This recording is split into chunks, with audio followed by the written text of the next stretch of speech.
Hello everyone. आज हम बात करेंगे levels of organisation in living organisms के जानदारों में किस तरह की तंजीम है, और ये बात हम करेंगे दर्जा बदर्जा। Let's start. जो सबसे बुनियादी ज़रा है किसी भी चीज़ का वो है एटम। हम शुरुआत कर रहे हैं एटम से। मतलब हम लिख सकते हैं कि atom is the smallest unit of an element, और एक एटम में किसी भी एलिमेंट की सारी प्रॉपर्टीज भी होती हैं। मतलब an atom has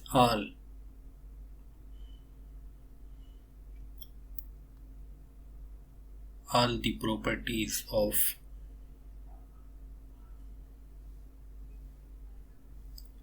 an element। मिसाल के तौर पर कॉपर।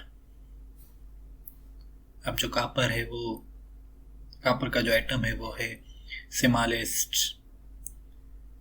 यूनिट ऑफ कॉपर, और फिर इस एटम में है all the properties of copper. अब कॉपर के एटम में कॉपर की सारी प्रॉपर्टीज भी हैं। आगे की जो लेवल है वो है मॉलिक्यूल्स। जब एटम्स एक दूसरे के साथ जुड़ें तो ये बनाएंगे मॉलिक्यूल्स।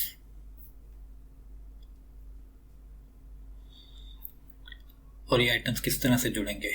By different bonds.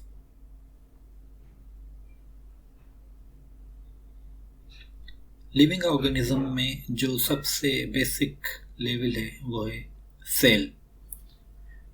मतलब हम ये कहेंगे कि cell is the smallest unit of life.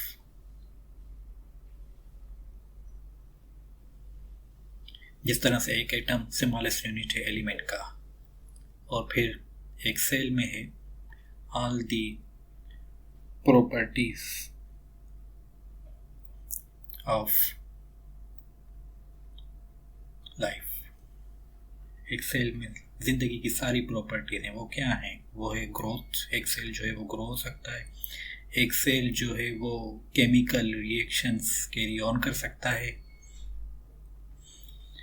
एक सेल रिप्रोड्यूस कर सकता है, जिसे कहते हैं सेल डिवीजन। एक सेल जो है वो अपने अंदर का माहौल एक ही जैसा रखेगा, जिसे कहेंगे होम्योस्टेसिस। और फिर जब सेल्स एक दूसरे के साथ मिले तो ये बनाएंगे tissues. When cells combine together, मतलब हम इसे सिंपल वर्ड्स में लिखेंगे कि जब सेल्स एक दूसरे के साथ जुड़े तो वो बनाएंगे टिश्यू।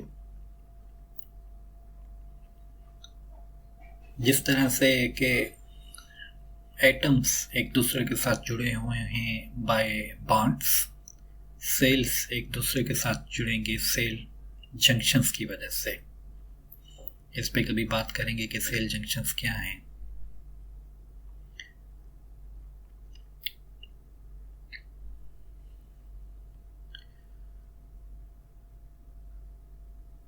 टिश्यूज जो हैं वो बनाएंगे ऑर्गन। मतलब हम यूं कहेंगे कि tissues will give rise to functional organ।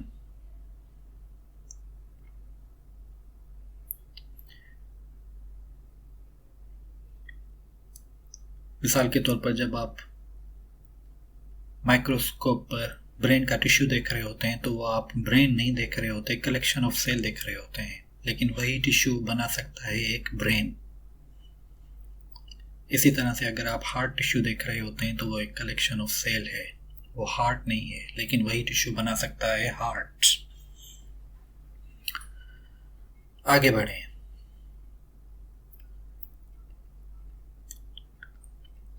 किसी भी ऑर्गेनिज्म में होता है ऑर्गन सिस्टम, और इसे हम इस तरह से लिख सकते हैं कि जब डिफरेंट ऑर्गन्स एक दूसरे के साथ मिलके काम करें तो वो बनाएंगे organ system. Collection of organs, collection of cell tissue, और फिर कलेक्शन ऑफ ऑर्गन सिस्टम। इसकी हम एक एग्जांपल लें। फॉर एग्जांपल आपके डाइजेस्टिव सिस्टम में क्या है? आपके डाइजेस्टिव सिस्टम में है ग्लैंड्स, आपके डाइजेस्टिव सिस्टम में है स्टमक, आपके डाइजेस्टिव सिस्टम में है पेनक्रियास, आपके डाइजेस्टिव सिस्टम में है लिवर। हम पूरी लिस्ट नहीं बना रहे, हम सिर्फ चंद नाम लिख रहे हैं। और ये सब क्या बनाएंगे? ये बनाएंगे डाइजेस्टिव सिस्टम।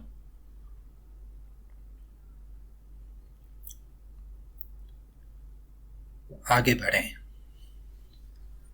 अब एक जानदार में, एक मल्टी सेल्यूलर ऑर्गेनिज्म में होते हैं मुख्तलिफ ऑर्गन सिस्टम, और ये ऑर्गन सिस्टम जानवरों में या एनिमल्स में ज़्यादा डिफाइंड है एज कंपेयर टू प्लांट्स। तो इसकी एग्जाम्पल के तौर पर हम ये लिख सकते हैं कि जानवरों में फॉर एग्जाम्पल है डाइजेस्टिव सिस्टम,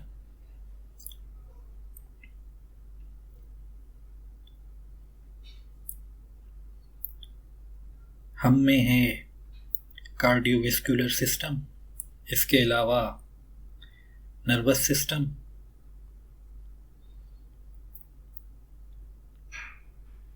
तो ऑर्गन सिस्टम ने मिलकर जुड़कर बनाया एक ऑर्गेनिज्म। जब ऑर्गन सिस्टम ने एक साथ काम किया तो बना ऑर्गेनिज्म। आगे की जो लेवल है उसे कहते हैं पॉपुलेशन। मतलब कि हम इसे यूं लिख सकते हैं कि एनी, इसे मैं करेक्ट करूं,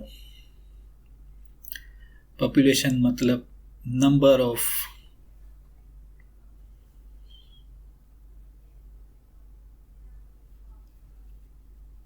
any number of same species in an area, वो बनाएगी पॉपुलेशन।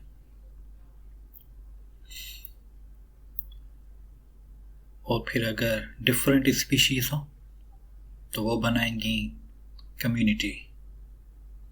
मतलब हम इससे यूं लिख सकते हैं कि डिफरेंट स्पीशीज इन एन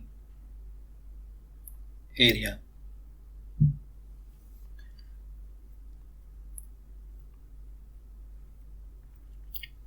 और अगर उसमें आप जोड़ दें एक नॉन लिविंग पार्ट तो ये बनेगा आपका इकोसिस्टम।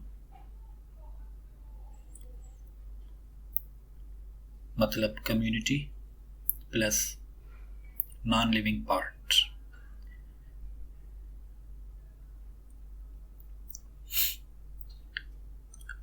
किसी एरिया में है सिर्फ इंसानों की population,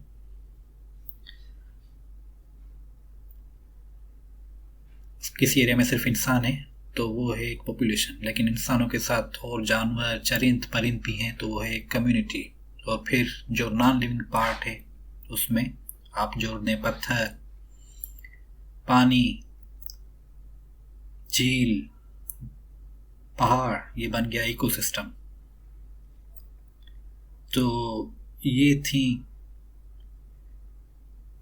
levels of organisation in living organisms. मुझे उम्मीद है कि आपकी लर्निंग में कुछ इजाफा हुआ।